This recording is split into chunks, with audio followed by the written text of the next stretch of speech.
Bonjour et bienvenue dans cette nouvelle et dernière vidéo de la semaine de Décodeur Bebop. Comme d'habitude, on va résumer l'actu algérienne, mais aussi du monde en quelques minutes. Aujourd'hui, on parle de 30 personnes qui sont accusées à propos des affaires de pyromanie, des Américains qui ont été choisis pour les énergies renouvelables en Algérie, des récompenses pour les athlètes des Jeux paralympiques, et pour finir, en Chine, une puces collées sur les uniformes scolaires. Oui, c'est pas un livre de science-fiction, c'est la réalité des puces collées sur les uniformes scolaires. Mais avant ça, je dis d'abord bienvenue à vous si vous découvrez la chaîne. N'hésitez pas à vous abonner, ça nous aide beaucoup. Et pareil, tout au long de la vidéo, si vous avez envie de réagir à des sujets, n'hésitez surtout pas à le faire en commentaire. Nous, on répond et en plus de ça, ça nous aide beaucoup en termes de référencement auprès de YouTube. Donc c'est un énorme soutien de votre part. Allez, c'est parti, on commence. Le mercredi 8 octobre, la gendarmerie nationale a annoncé dans son bilan que 30 personnes ont été arrêtées après des enquêtes menées dans les wilayas où les incendies de forêt avaient été enregistrés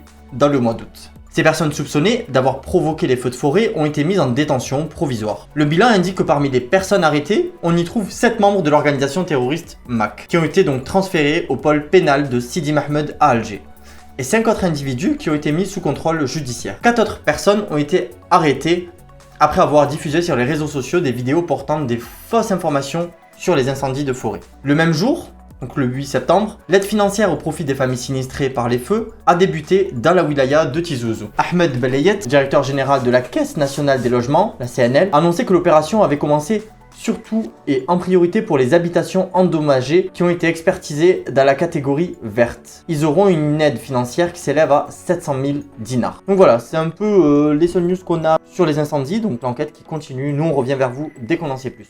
Et on passe directement au sujet suivant. Les Américains aident l'Algérie à passer aux énergies renouvelables en accordant une subvention d'1 demi-million de dollars à la société algérienne Gestion du réseau de transport de l'électricité. Ce projet est financé par l'Agence américaine pour le commerce et le développement USTDA. Et concrètement, le but, c'est de développer un système en Algérie dans lequel il sera possible d'intégrer l'énergie renouvelable à partir de sources solaires et éoliennes dans son réseau. Gautam Rana, qui est chargé d'affaires à l'ambassade des États-Unis à Alger, dit être fier de soutenir cette opportunité qui permettra deux choses. De une, c'est de renforcer les relations bilatérales entre les deux pays. Mais la seconde aussi, c'est de garantir une énergie fiable, propre et renouvelable pour le peuple algérien. Nous, on en trouve une troisième, on ne vous le cache pas, c'est une raison aussi économique qui peut être cool. On sait que l'investissement dans l'écologie apporte de nombreux emplois. D'après l'ambassade des États-Unis à Alger, cette assistance de l'USTDA va aussi permettre au GRED de bénéficier de technologies américaines de pointe pour la mise en niveau justement de son réseau. Et ça, c'est un autre avantage pour ce partenariat. Donc c'est plutôt une bonne nouvelle. On va voir comment justement cet investissement va être fait. Est-ce que l'argent va bien être utilisé? Nous en tout cas, dès que le projet commence, etc., on revient vers vous dès qu'on en sait plus. On passe directement au sujet suivant, c'est les récompenses des athlètes paralympiques. Ce jeudi 9 septembre, le président Tebboune a honoré les champions paralympiques après leur participation aux Jeux paralympiques donc de Tokyo. La cérémonie s'est déroulée au Palais du Peuple en présence de plusieurs membres du gouvernement, dont le chef d'état-major Saïd Chengriha, le premier ministre Ayman Ben Abdelrahman et le ministre de la Jeunesse et des Sports Abdelrazak Sebkak. Le président a offert 180 millions de centimes aux athlètes ayant remporté une médaille d'or, 90 millions aux détenteurs de médailles d'argent, 48 millions pour les gagnants d'une médaille de bronze. Cette cérémonie s'est un peu rattrapée pour le second groupe d'athlètes qui a atterri le mercredi 8 septembre. Des bus aménagés ont été déployés, le ministre de la Jeunesse et des Sports était présent cette fois pour les accueillir. Voilà, concrètement ça rattrape ce mauvais accueil qu'il y a eu au départ et donc on voit de la part du gouvernement vraiment une volonté de s'excuser. Et on passe directement au sujet suivant. Une école primaire de Zhonghai dans le Guangdong en Chine surveille le mouvement de ses élèves grâce à des puces intégrées dans le col de leur chemise.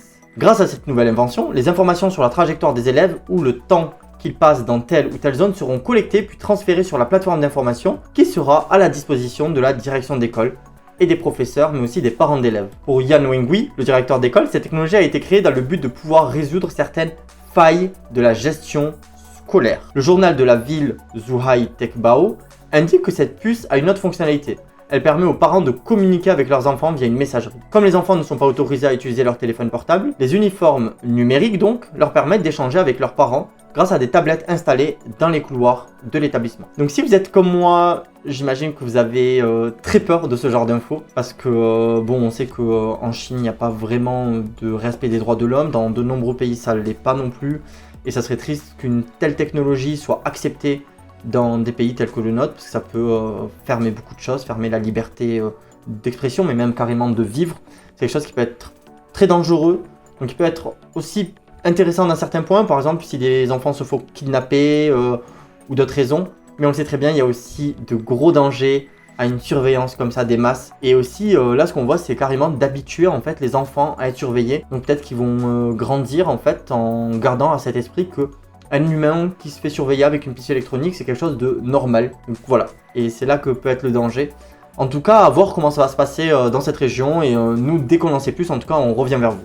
Et voilà, ça sera tout pour cette vidéo et donc c'est aussi la dernière vidéo de la semaine. Avant de vous quitter, je vais vous demander peut-être de laisser un petit abonnement, en tout cas si la vidéo vous a plu. Comme ça, vous recevez une notification dimanche dès qu'on reprend. Si l'un des sujets vous a fait réagir, n'hésitez surtout pas à nous le dire en commentaire. Sinon, moi je vous dis, comme je vous l'ai dit et je vous le redis, à dimanche!